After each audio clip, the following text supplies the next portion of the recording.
Hare Krishna. Just trying to adjust the camera.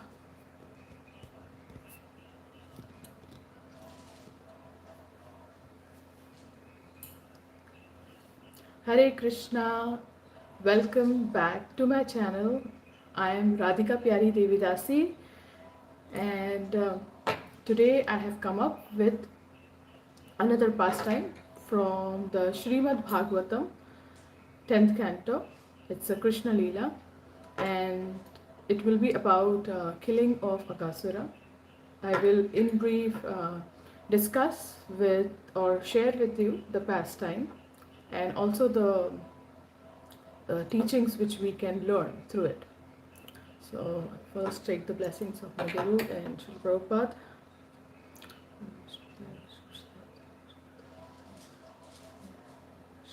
Krishna Krishna नमस्ते सरस्वती देवी श्री गौरवाणी प्रचारिणी निर्विशेष शनिवारी पाश्चात्य देशतरण जय श्री कृष्ण चैतन्य प्रभु नित्यानंद श्री अद्वैत गदाधर श्रीवासादि हरे कृष्ण कृष्ण कृष्ण हरे Ram Ram Ram Hare Hare. So yes, the reason why I selected this topic of killing of Aghasura, because this particular pastime actually goes through a amazing twist, and this twist is actually about how actually after this pastime only the abduction or kidnapping of the cowherd boys happens. So that is why this pastime is kind of like very interesting. So what happens is that during this pastime, Krishna is actually in this age group of 1 to like 5 year old. So he's that age is called as the Kumar age or the Kumar Lila, when he enacted his pastimes in the Kumar age. So what happened? One time Krishna desired to go to the Vrindavan forest for a picnic with his friends. So they all make this kind of plan and they have all this tiffin ready together, and they all go to the forest. Now they go along with the cows, okay, and they go deep inside the forest. So when they go deep inside the forest, now as we all know that in this pastimes of Krishna, Kamsa was sending all different kinds of demons for killing Krishna. So now the demon which was sent by Kamsa was actually Aghasura. Now this Aghasura is a python demon. Now this python demon was actually sibling or a brother to Putana and Bakasura. So he knew that Krishna has killed his sister and his brother. So inside of him, he had this anger along with the instruction of Kamsa. So what he decided that he will be like, he's already a very big python, so he decided to assume a more like gigantic form, like, and then he decided that he will not just kill Krishna because his siblings were killed. He will not just kill Krishna, but he will also want to kill all the inhabitants of Vrindavana. So the first thing he did was he made himself like so huge, and he expanded his mouth. Okay, and then he expanded his mouth, and in a way that his whole mouth, the upper side of his, like the upper lip or the upper jaw, was touching the heavens almost, and his lower was like touching the surface of the earth. And he made himself 8 miles long and huge like a mountain, like huge like a mountain. So he appeared like an old, very old, like somewhere kept cave, and it has been there for a long time. So when the cowherd boys and Krishna came in and they saw this cave, what happened is that they somehow became like a little bit confused that this thing didn't used to be here. What happened exactly? So how did this thing came? And it actually looked very fascinating for them because It was very huge. It had this open big mouth, and they were just thinking that, oh, maybe this cave is here so that we can have sporting activity or pastime with Krishna. We can actually do some kind of sports and enter this and have some kind of adventure. So Krishna already knew that what this cave is, who is this, and who has sent this python. He's like, he knew that it was Kakasura. But what happened was he was saying in his mind. Now this is his way of enhancing the Leela. So he was thinking in his mind that how he can, talk to the cowherd boys and get them out. By the time he was thinking of talking to the cowherd boys, they were already discussing in between them, and they were describing the different appearance they see. They were talking about how the this lips or the upper lip of this python has this reddish hue, which has seems like it has come from the sunshine, and the lower lip has the reddish hue coming from the shadow. And then they were talking about how big it looks like a cave, and there is this bad smell coming. So first they were thinking it is a cave, then some of them were very scared because some of the group of the boys were thinking to enter inside the cave, and then some of the group was thinking to not enter inside because they thought might be it is some kind of python and some kind of snake, a big snake, and it might be it will devour us. So the other group of boys, they were saying that what is the fear even if it is a python? So Krishna will save us. Krishna has saved us so many times. So then they thought that uh, some of the group of the boys, they thought that it is some kind of statue of a python, and it is there for us to do some sport activity. So like that, there was this kind of little bit of here and there talk, and then they were talking about the smell coming from this cave, and smells like this python. Is it a dead python? It is a live python. Like how do we, like there's a smell of dead animals coming in. So they were like kind of confused, but at the same time this majority of those boys, they were thinking that no, we want to enter. So they started entering inside.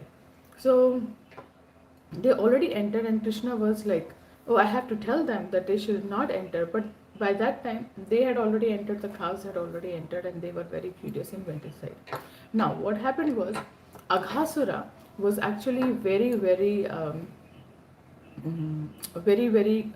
like naughty, like he was very evil. Now why is because what he was thinking is that once this cowherd boys and like this small kids come in, then the calves will come in, and then he will wait for Krishna to come in.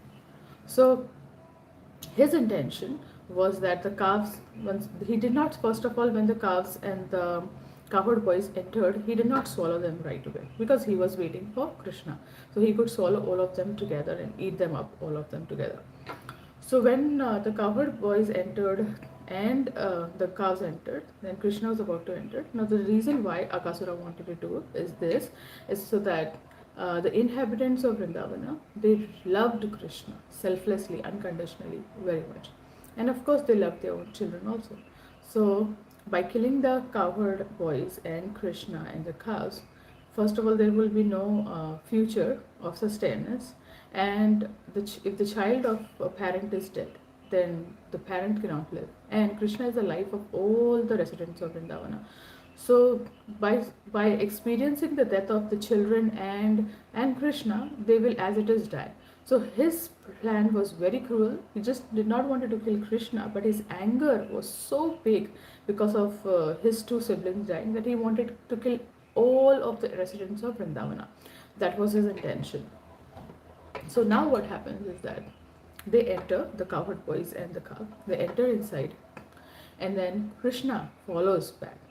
Now, as soon as Krishna follows, Aghasura starts like churning and like because already the cowherd boys, when they entered, they start, the smell is of the poison inside is so strong. So they go inside, and then they start falling, and then they become unconscious, because, or you can see they are dead because of the poison. But when Krishna enters, as soon as he sees that, he gets so mad that what this demon is doing. So Krishna starts expanding himself.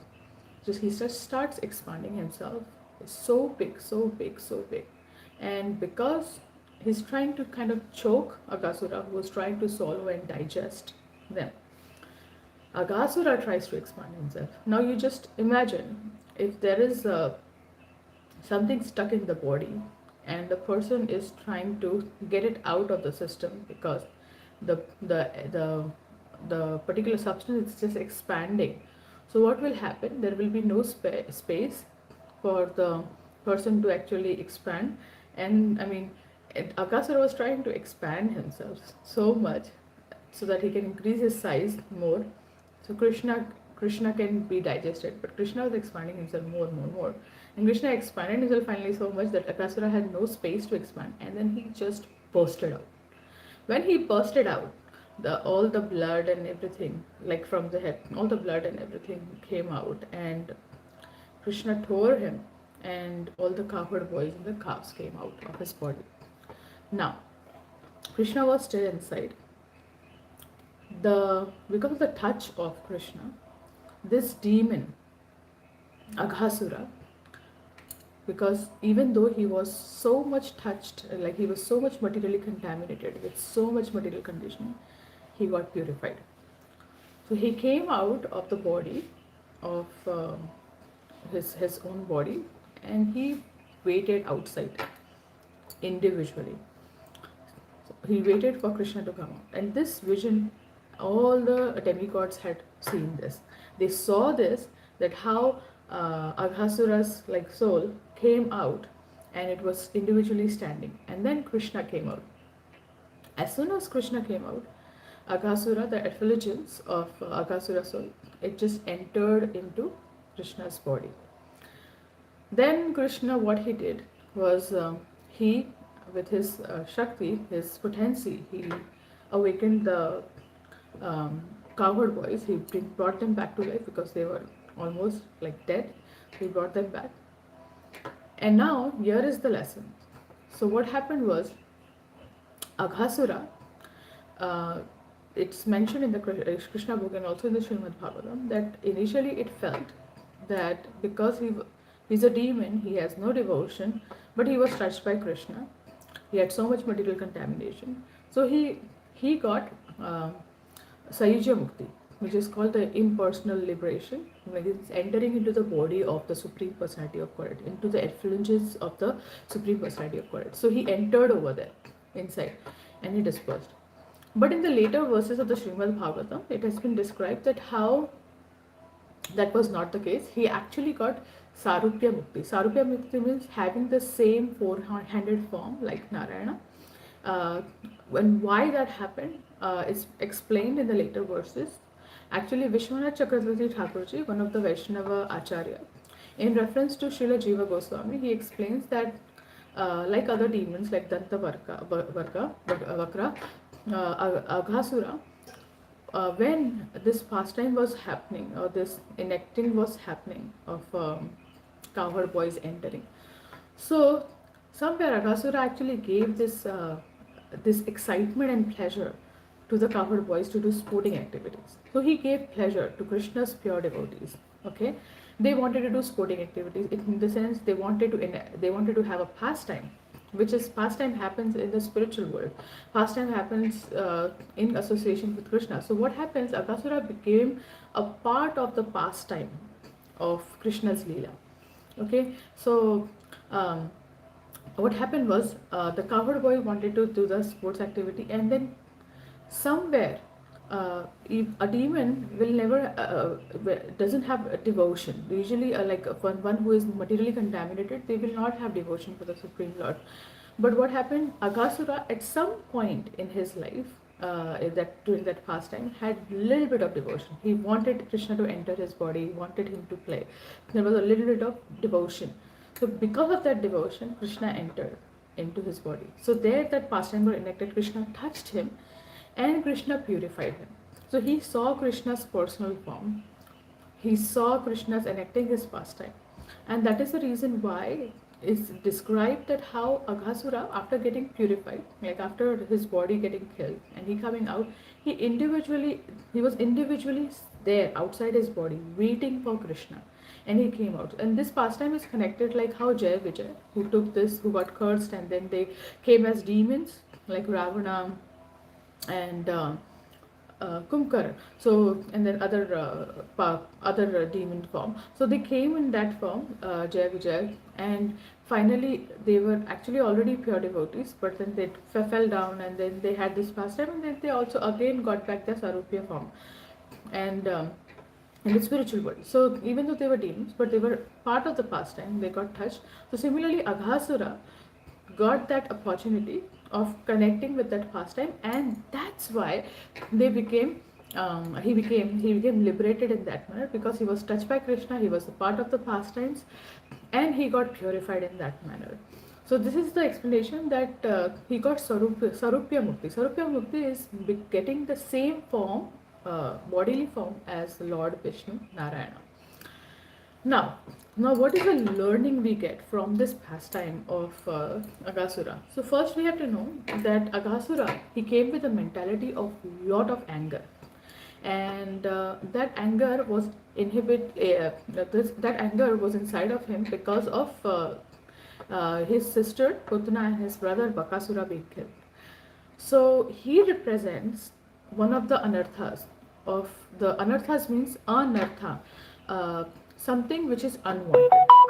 Artha means which is needed, which is a want, which is something to be done, and anartha means something which should not be existing. So every human being who are conditioned and who are living in this material world, they come with this anartha, unwanted conditioning and baggage of bad tendencies.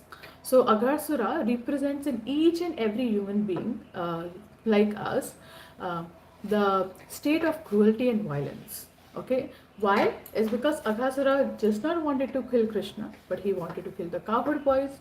He wanted to even kill indirectly all the inhabitants of Vrindavana.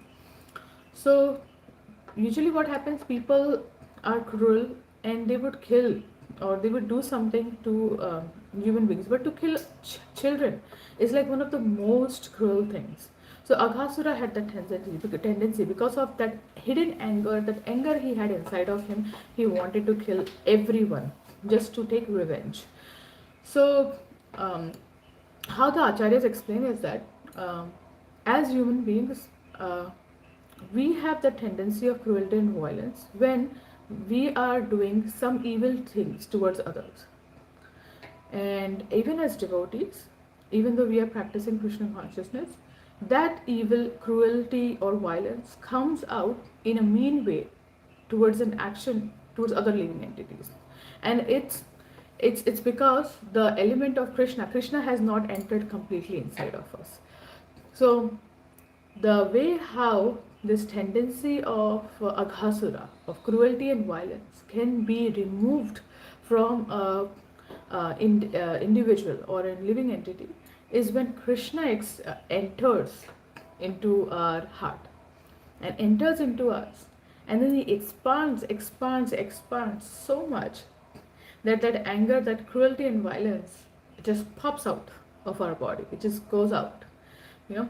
So what happens is that a person, especially for devotees, especially for sadhakas, this element of Krishna entering in our life and entering in our practices is very important, because cruelty and violence is not, anger is not bad, because anger is not always bad, because even Hanumanji enacted anger, but he enacted the anger in the right direction. But cruelty and violence is bad in the sense when we cause any unwanted harm to the other living entities. And that unwanted harm is not just in the form of physical violence or physical cruelty, but it is also in the form of verbal or intentional cruelty to do some kind of harm where the other living entity can be bothered. So when bhakti element comes in the life of an individual, they start practicing Krishna consciousness, and Krishna, when the effect of Krishna becomes more prominent in an individual's life, then they become more conscious about the things where they do not want to be cruel or violent, physically or mentally, to the other beings.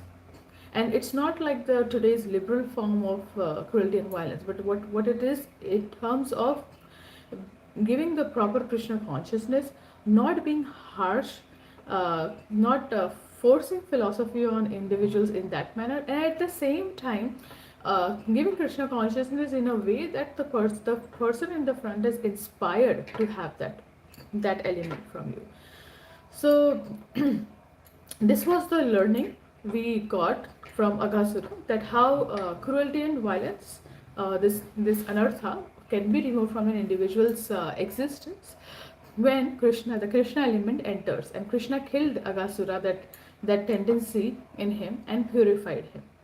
Now, what I like about this pastime is that this pastime was enacted during the time when Krishna was 5 year old, and that is actually the Kaumara stage. Now, after this Kaumara stage starts the Pauganda stage. Pauganda stage is Pauganda stage is when Krishna becomes like between 6 to 10. Now, this killing of the Aghasura, the inhabitants of Vrindavana came to know about it after a year. After a year, they came to know. Now, why this happened? Parikshit Maharaj actually asked this story, this confusion to Sukadev Goswami, Srila Sukadev Goswami, and Sukadev Goswami explains that when Krishna killed Aghasura and everything was done and over, then they went back to do the picnic again. It's so amazing. It's so amazing. They went back to do the picnic again, and they sat down to eat. Now, what happened when they sat down to eat? They were sharing this kachoris and samosas and all these things. So the calves of the associates of Krishna, like the cowherd boys, they got attracted to the grass, and they just wanted to go to the grass and then munch on the grass. And because the cowherd boys didn't wanted the calves to go too far because they're little, and they didn't wanted any animal attack to happen. So they got so frustrated, like, what is this? Now we sat down for having the tiffin, and this calves are going. So Krishna saw the frustration on their face, and he's like, it's like, don't worry, you just enjoy your food. I'll go and I'll take care of the calves, and I'll just bring them back. So during this time, actually, Brahmaji, Lord Brahma, comes to test Krishna, and he kidnaps the cowherd boys. So now we know that's like another pastime, but during this time, what happens is that cowherd boys get kidnapped, and and the calves also get kidnapped. So they just go for 1 year in that Yog Nidra, because that's what Brahmaji takes them for a moment, but it's like a 1 year. So this is the reason why that 1 year passes, and that's why when the cowherd boys they come back from, like, Brahmaji gives back the cowherd boys to Krishna and the cows and everyone. That's when Krishna, like, he turns 6 year old, and that's when it feels like the cowherd boy feels that Aghasura was just killed at that time, and that's like that pastime. So, anyways, I had really good time relishing this pastime and explaining to all of you. I don't know if I missed any point, but it's just wonderful to explain these or talk about these pastimes. It just gives so much joy inside, and just experiencing how simple the life of Goloka Vrindavan is, and how instantly things, like, shift. I'm going to look at the comments, and I'm going to just greet everyone, whoever is here. I'm sorry I did not greet anyone at that time, is because I wanted to say the pastime. So Siddharth Unyal, Hare Krishna Didi, that's my sister. Hare Krishna Priti, thanks for coming live. अच्छा हो आप आए. I hope आपने सुने होगे पूरा पास time. Rakesh Tripathi, Hare Krishna, and Lavanya Latika Devidasi, Hare Krishna, nice expression. Thank you so much. So yeah, I will be coming more with explanations or pastimes like this. I know it's fun to hear pastimes, to learn things from these pastimes, and if you have any comments, any other feedback, like if you want some kind of videos or something, then let me know, and then I will make an attempt to make more videos as per the feedback, because this videos, like these videos which I'm making, is also because of a feedback which was asked by one of the devotee on this channel, that they wanted to hear more pastimes. So I'll wait for 1-2 minutes. If you have any questions or anything, then you can write me here, and I'll just wait, and I'll just drink some water by that time, and then I will sign off.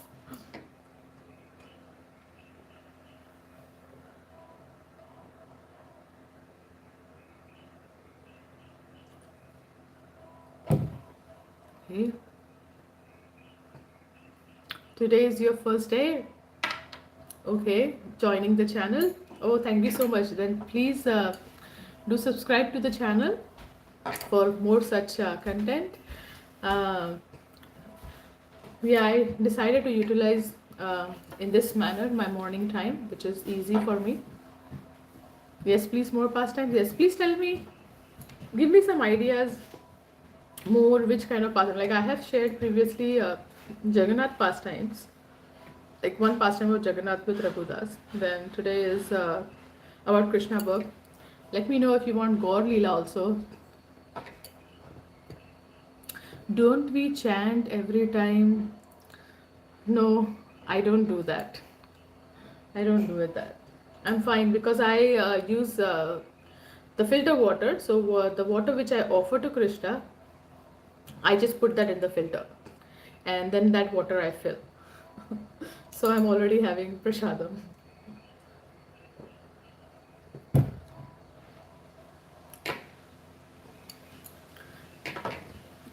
Yes, Krishna book pastimes, Gaur Leela, both are connected. Yeah, I think there are so many.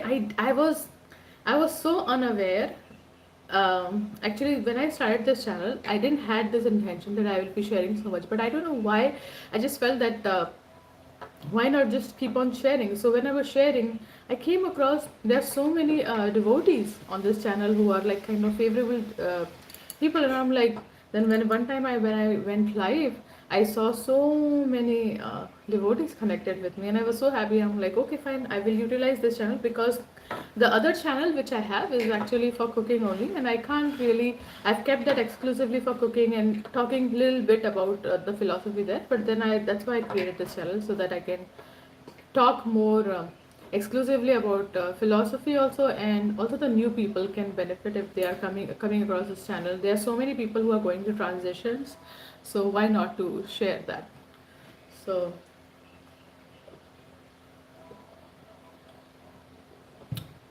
other than chanting 16 rounds and before taking prasadam, when Harik, actually Krishna says in the Bhagavad Gita, so there's a question by this Prabhu Rakesh Tripathi, other than chanting 16 rounds and before taking prasadam, when we should chant Hare Krishna. So the thing is, Rakesh ji, we have to aim to be Kirtaniya Sadahari. Kirtaniya Sadahari means one should be chanting the Lord's names 24/7, because that's the aim. That's the aim, to go back to the spiritual world, or to be constantly engaged in the devotion life. But what happens is that we are Vaidhi sadhakas. Vaidhi sadhakas means the one who do not have this spontaneous attraction towards Krishna. So this is the reason why our acharyas have given us this process, and this process uh, is given in such a way that all our day's activity kind of makes us routinely engaged into Krishna consciousness, and that routine engagement eventually brings that ruchi if it is done sincerely. Otherwise, it will become mechanical in time. But it will give us this ruchi, this this excitement that you just want to be connected. So I'll tell you this, my own. I'm not saying this just that I'm very pure or anything, but this is just my experience. Sometimes in the dream, I get sometimes very bad dream. It just happens. I'm a human being. It happens. So in the dream, I start chanting because, and there is no other thing. Like it just happens in the dream. In the dream, there has been a. Okay, I'll just tell you one very stupid dream I had got. That dream was that I was just walking and I saw myself like a little person, and there was people playing, like, standing with their hands, or like holding their hands, and they're just going around, and I'm kind of around them. I can't see myself, but I see that I'm there. And then all of a sudden, a big, huge dog just on my face. And I'm like, like that's the dream. And I'm like, Hare Krishna, Hare Krishna, Hare Krishna. In the dream, I wake up and I see myself, Hare Krishna, Hare Krishna, Hare Krishna. So it's like, it should become like that. I'm not saying that I'm always like that, but I'm at that time when that dream came, I felt I felt so good that at least in the time of my calamity, even though it was a dream, it was a little dream, I actually thought about the Mahamantra. So that's what is supposed to happen. That we have to, when we chant, of course, initially we won't have that haste. So we are chanting 16 rounds, but we have to aim for, like, suppose if it's Ekadashi, we have to chant them more than 16 rounds. So suppose like I aim for 25 rounds. Sometimes you can chant on like Nirjal, you can chant more than 25. You can actually chant 64, 108. I have a friend in India, she chants like 108 rounds and all that. So she chants so much on Nirjala. So you can do that. But then if you find that you don't have that much time that you can always carry your beats or something, then you can just put on Kirtan and then you can chant. Or you can put some audio, hear about, because what happens is that hearing about the pastimes of Lord and chanting, they all go hand in hand. It is like a secondary motivation towards going forward with our chanting, because the ultimate aim is kirtaniya sadahari. But how do we get that ultimate aim or ultimate purpose of fulfilling that kirtaniya sadahari is by pushing ourselves through excitement and love of leering Krishna's pastimes. Some yogis and all that, like not yogis but saints, sadhus, will say that they are meditating. They are meditating on what? On Krishna's holy names or God's holy names, and they are meditating on the pastimes, because the ultimate aim is to be conscious of Krishna. That is what this movement is, Krishna consciousness. So we have to be conscious of Krishna. Either we do, when we are doing chanting, we are reading, we are hearing, we are doing kirtan, we are doing any kind of, even we are cooking, we have to think of Krishna. We have to just dovetail our entire consciousness towards Krishna. It will be difficult, because you will notice that, how we'll notice that we are not pure devotees, we are not pure, we are not completely Krishna conscious. In throughout the day, if there will be even one moment we are not thinking of Krishna, that's when we know we are not pure, we are not Krishna conscious. That's how it is. This material world is like that, and we are part of it. But eventually, I hope Krishna, yeah, I hope I will become one day of my life completely Kirtaniya Sadhari. So yeah, so that's it. I hope, let me see if anyone else has written anything. Yeah, okay, so I think everyone has asked everything and there is no more questions. So now I will sign off because I have some other engagement, and thank you so much for joining. And I will be waiting for comments in the or down this video, and to know your more feedback and more request if you have anything. Okay, thank you so much. Hare Krishna.